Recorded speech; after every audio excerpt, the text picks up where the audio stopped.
Hi everyone, and welcome to the Graceful Skinny Vlogs. This is my very first vlog, and I hope you will be patient with me as I learn the process of doing it and hopefully get better with each one. Today I'm going to start out with a tour of our organization and how our schoolroom works and how our schooling works and where we do it. This is actually not the room that we do most of our schooling in. It is our playroom. However, we do have a few things I wanted to start out with and show you in here before I went on to the main schoolroom. Right here on this wall, you will see our main daily calendar. It's not up to date right now because we've been super busy lately.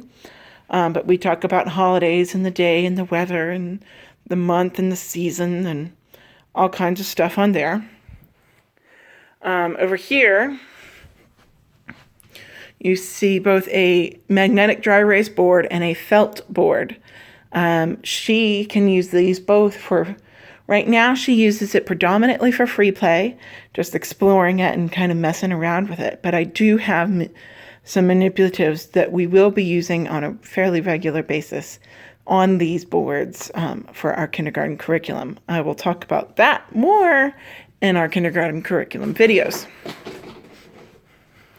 Around this corner, you will find our main schoolroom. I've kept it real for you guys and left it just how it is on a daily basis. It is as organized as it is, and it is messy as it is on a daily basis. So, with that said, here we go on our tour. As we go in, you will see right ahead is our main school shelf. This shelf is where you find all of our main school supplies.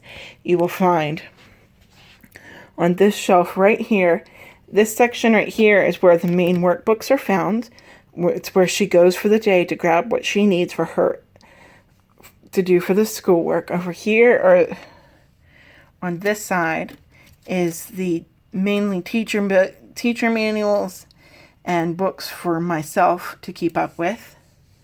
Up here on the top shelf, we have a school caddy, which has our pencils and our scissors and our highlighters and our pens and our markers and our stickers.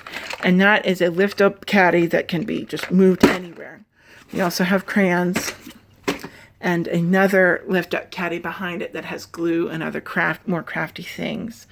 We also have our teacher book, which I will explain in another video, along with our binder, which includes work examples from throughout the year, worksheets, printables for her yet to do, and other various things. Then there is a sheet or a binder full of blank paper that I use mostly.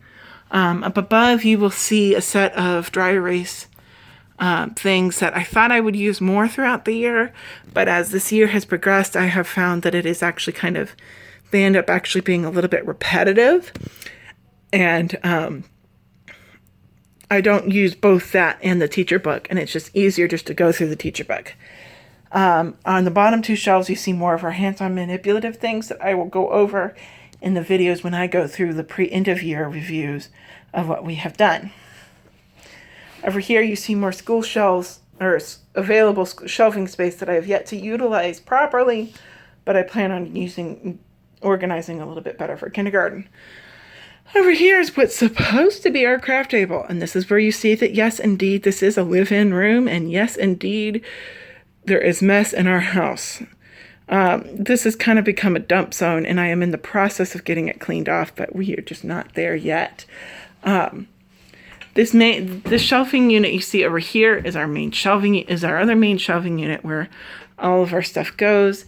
In the upper left, starting on the left, you have read aloud books that I read aloud with my daughter, along with language arts manipulatives. And then you have prep work for kindergarten, plus some hands-on, some loose leaf paper for the kindergarten level, and and another notebook full of the pre-K kindergarten level loose leaf paper. Ignore the Lego figures, they're just kind of been placed there for the moment. On this shelf, you see, why is this? On this shelf, you see some of the STEM activities and prep work for the next year. And then you see some science and some social studies books, The shelf seems a little extra full at the moment because, again, kindergarten stuff is already mixed in and is set aside and ready to go to be mixed into the regular school shelf for our school year in the fall. Then we have some STEAM activities and thinking skill workbooks for the next year. And then we have a box of craft felt that I just cut up into random shapes so that my daughter could free play with it on the felt board. It's harder than you think, so they don't look that great. And then there's also some tanagrams and other things in there. I do allow my daughter to have some level of free play with the stuff on these school shelves, but the big rule of thumb is because a lot of these things are investment pieces, I do not allow her to play with them freely. She has to have permission.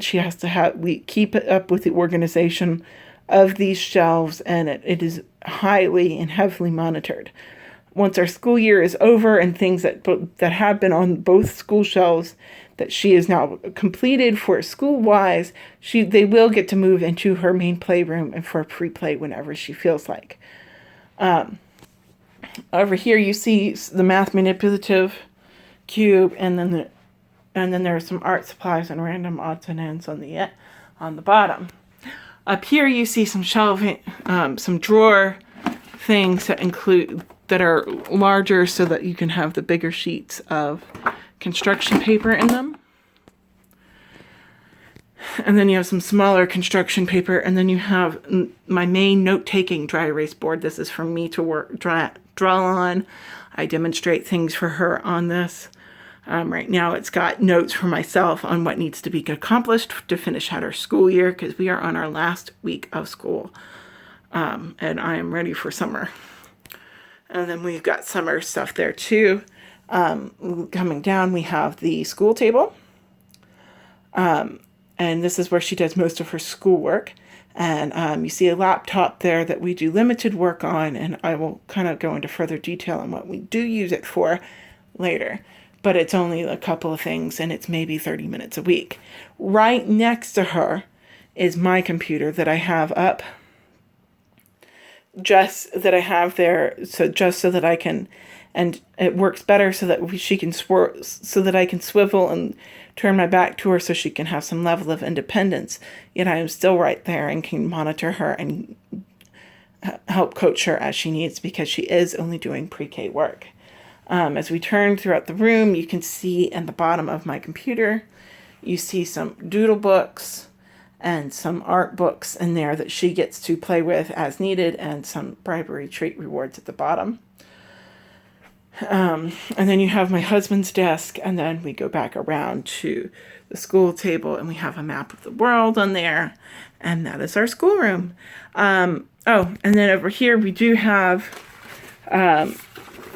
pockets for her workbook stuff, for completed work pages that she can put in there for me to sort later and go through. And then we have a behavior chart up here that we've been using to help drill in positive and negative consequences for positive and negative choices. Anyways, that is our schoolroom. I hope you enjoyed the video, and like and subscribe to follow along with other videos. Soon I will be starting to post some videos on what we have done with the for our year for pre-K and what we thought about that. Thanks, everyone. Bye.